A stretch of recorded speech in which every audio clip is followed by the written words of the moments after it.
네, 이번에는 관련 내용 북한대학원 대학교 양무진 교수와 전화 연결해서 얘기 나눠보겠습니다. 나와 계십니까? 네, 안녕하십니까. 네, 국정원이 남은 을지 프리덤 가디언 훈련 기간 또는 다음 달 9일 정권 수립일에 맞춰서 탄도미사일을 추가로 발사할 가능성이 있다 이렇게 분석을 하고 있었는데 오늘 발사를 했군요. 예, 뭐 아마 우리 국정원은 이 한미 간에 조율된 또는 기타 다른 정보 자산을 통해 가지고 예, 특히 북한은 지금은 이제 하계 훈련 기간 아닙니까? 예. 그런 선상에서 아마 충분하게 이런 탄도미사일 발사할 것이다 이렇게 이 정보 자산을 통해서 수집한 것으로 보이고요. 오늘 아마 이런 이 북한의 발사 이것은 북한은 빈말은 하지 않는다. 더 나아가서 이 8월 하순경에 이 우리 한미 이 UFG 훈련에 대한 맞병 무력식 성격으로 괌 포위 사격 계획을 이 예고를 했잖아요. 그런 차원에서 아마 괌까지 충분히 발사할 수 있다. 막 그러한 것을 보여주는 의도가 있는 것이 아닌가 생각됩니다.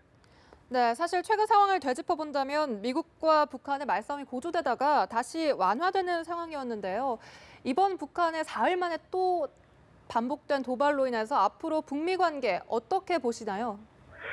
그렇죠. 이제 우리가 2008년 12월 이후 육자회담이 중단되고 나서 이 남북 간에 북미 간에 모든 대화천이 단절되고 상당히 악화된 측면이 있잖아요. 예. 네. 그래서 뭐 닭이 먼저냐 계란이 먼저냐 이것도 떠나가지고 북한의 도발에 대해서 국제사회 제재, 또 새로운 도발, 또 새로운 제재 이래가지고 이 도발과 제재 악순환이 됐잖아요. 네. 또 그러나 이제 최근에 트럼프 대통령이 언론을 통해서 또는 SNS를 통해 가지고 보면은 드디어 북한이 이 미국을 존중하기 시작했다. 네. 이러한 이야기 있었잖아요. 예. 거기에서 일부 전문가들은 아마 북미 간에 뭔가 무임 적절을 통해 가지고 좀 완화되는 것이 아니겠냐 이렇게 해석을 했습니다만도 예. 오늘 이렇게 북한의 탄도미사일 발사를 보고 역시 북미 관계는 악화 그대로 있다 이렇게 네. 보여주는 증거들이 아니겠느냐 저는 그렇게 분석을 합니다. 예.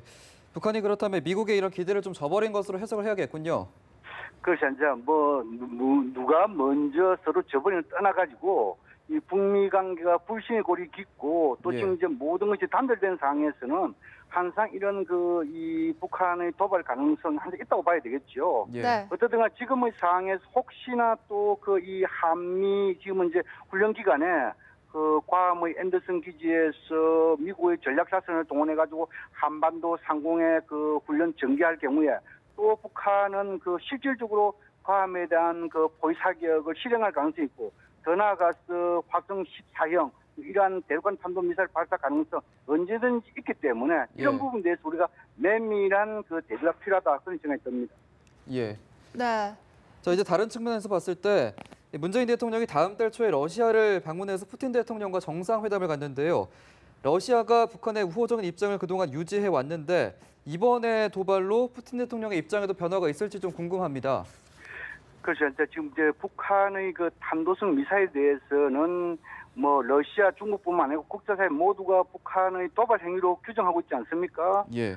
특히나 지금은 이제 7일 전후로 해가지고 9월 7일 전후로 해가지고 러시아 극동에서 동방경제 포럼 포회가 거기서 우리 문재인 대통령을 비롯한 여러 가지 국가의 순회들이 참석하잖아요. 예. 만약에 북한이 이러한 이 도발을 하지 않았다 하면 아마 러시아가 좀 적극적인 중재자로서 나누면서 남북 대화라든지 북미 대화 이렇게 역할을 할 수 있는데 북한이 이렇게 도발 한번 해가지고 그런 중재자 역할 가능성이 좀 낮아졌다. 예. 네. 그렇게 분석을 합니다. 예. 네, 러시아뿐 아니라 일본과 중국의 움직임도 좀 더 면밀히 봐야 될 것 같은데요.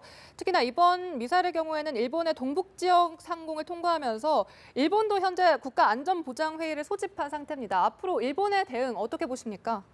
그렇죠. 일본도 역시 이런 북한의 미사일에 대해서 상당히 위협을 느끼는 국가이기 때문에 발빠른 대응을 하겠죠.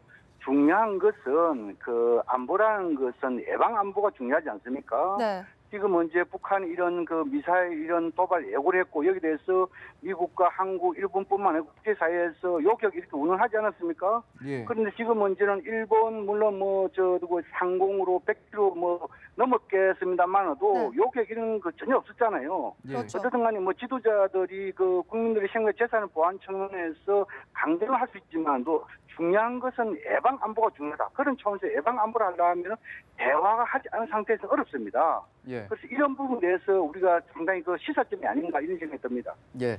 우리 정부도 이제 오전 7시부터 NSC 상임위가 개최가 됐는데 어떤 내용들이 좀 오갈까요? 대책들이.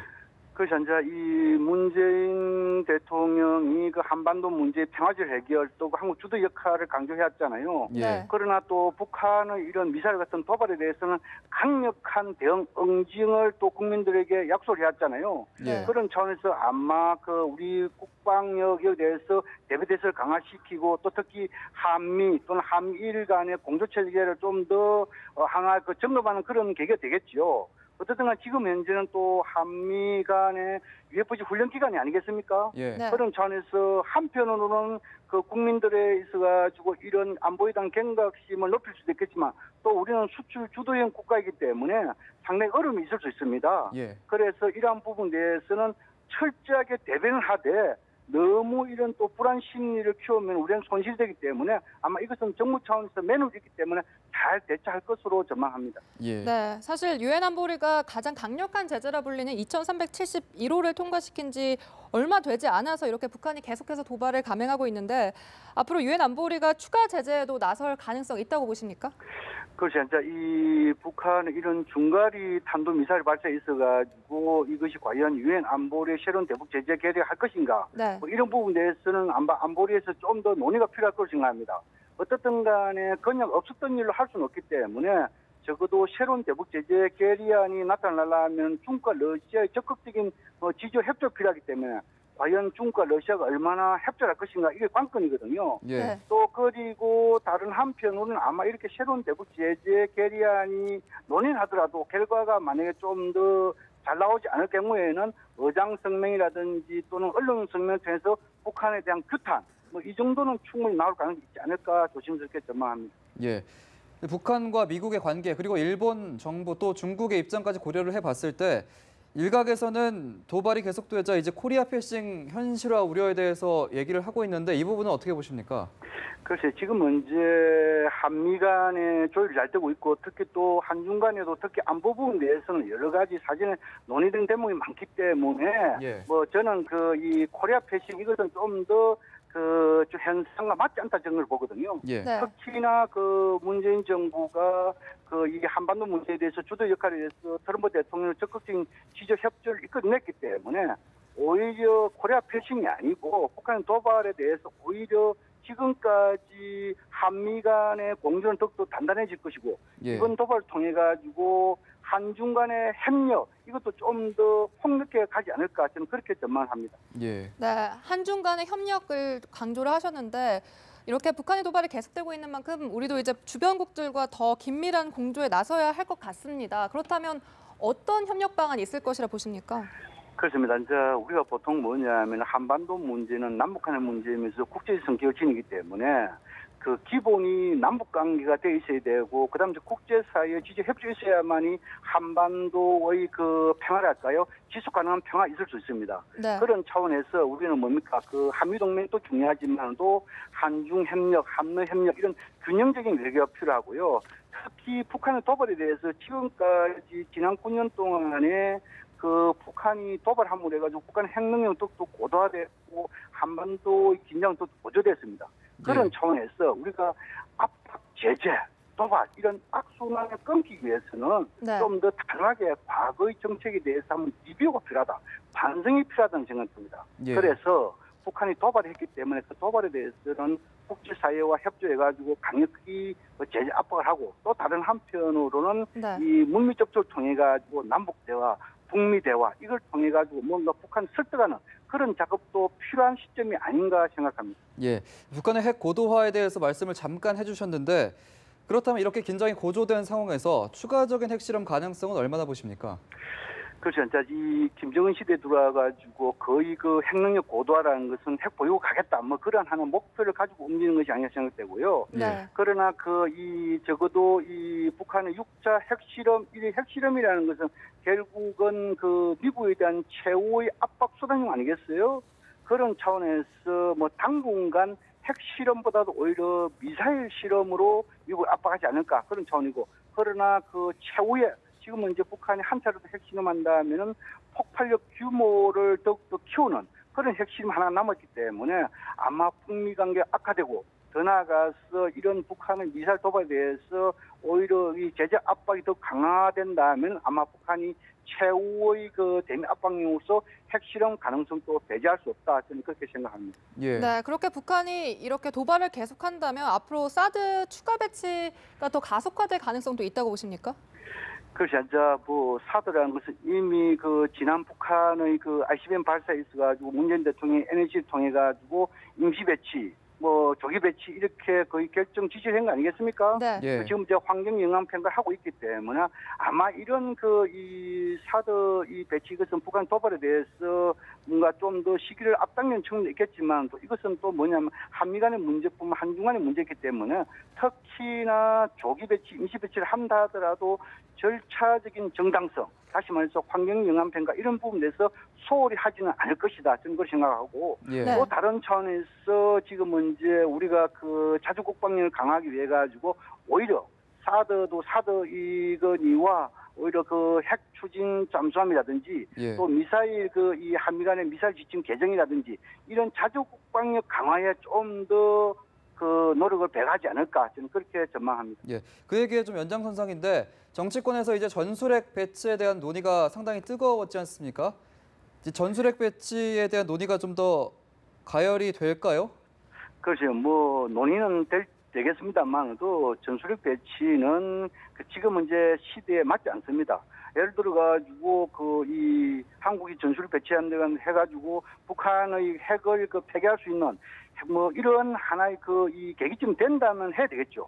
그러나 예. 오히려 한반도 비핵화에 있어가지고 전술핵 배치는 비핵화 정신에 위반되고, 또 지금은 이제 미국이 핵 우상해가지고 강력한 한미 동맹을 약속하는 상태에서 이 미국을 불신하는 그런 측면도 있고, 더 나아가서 전술을 배치하면 중국과 러시아의 반발이 클 뿐만 아니고 동북아가 한반도 중심으로서 군비 경쟁에 있어가지고 화약고가 될 수 있기 때문에 전술핵 배치 정치권에서 나오겠지만 이것이 실제화될 가능성은 낮다. 저는 그렇게 전망합니다.